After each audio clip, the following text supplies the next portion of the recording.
All right, I thought I'd follow up here and show you guys what I found. So this does not look good. To me, that looks like rust. Yeah, I'd say that's rust. I don't know how good these bearings are. That one's spinning on the crank. Guess that maybe they're allowed to. Oh, well, maybe it's just gross brown grease, but my experience is grease doesn't get brown and dirty looking unless it's rusting. There's a little bit of white in there yet, but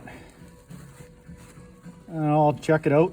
I'll clean it out really good and see if I can see inside there.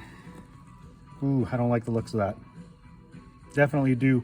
Glad I got the clutch off, but yeah, we'll see. Yeah, I'll check the run out. Oh, that doesn't look good. Okay, well, anyways, comment, see what you think. You think that bearing's any good? Probably not. See how many miles we can get out of it. So I cleaned it all up, and it doesn't actually look that bad, surprisingly. Grease was all brown, looked like rust, but I don't see a lot of pitting in the races. Like, so you can see some brown stuff there, but that's just the grease, because I've blown that out. Like, I washed it out and it went away. It doesn't look like it was heated at all. Like, it doesn't look like it overheated. It's pretty quiet.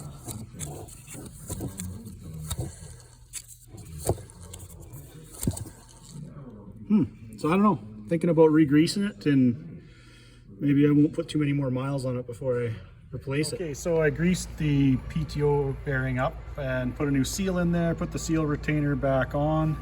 That's all back together again, and I cleaned the crank up with like really fine emery cloth, crocus cloth type stuff. That's about as aggressive as I would use for grit on there.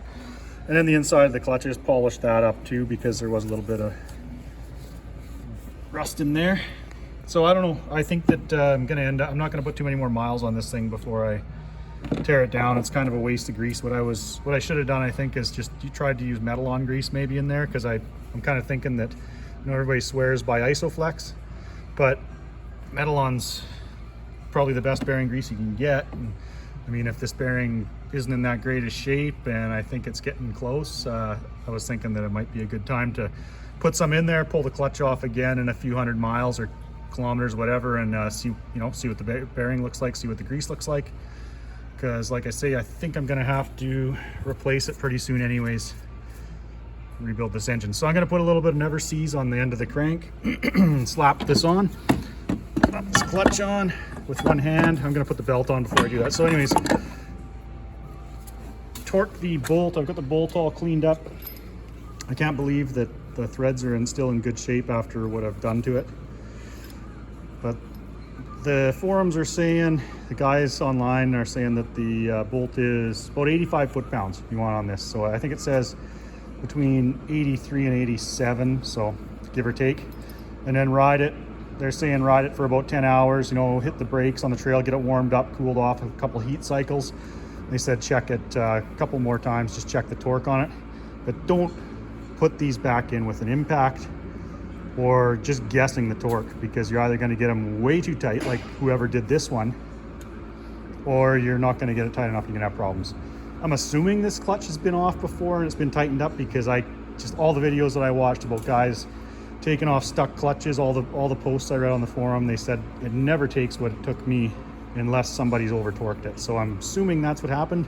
However, when I look at the bearing, maybe it hasn't been apart. That bearing doesn't look like the grease was ever changed in there. So I don't know. Let me know what you think in the comments.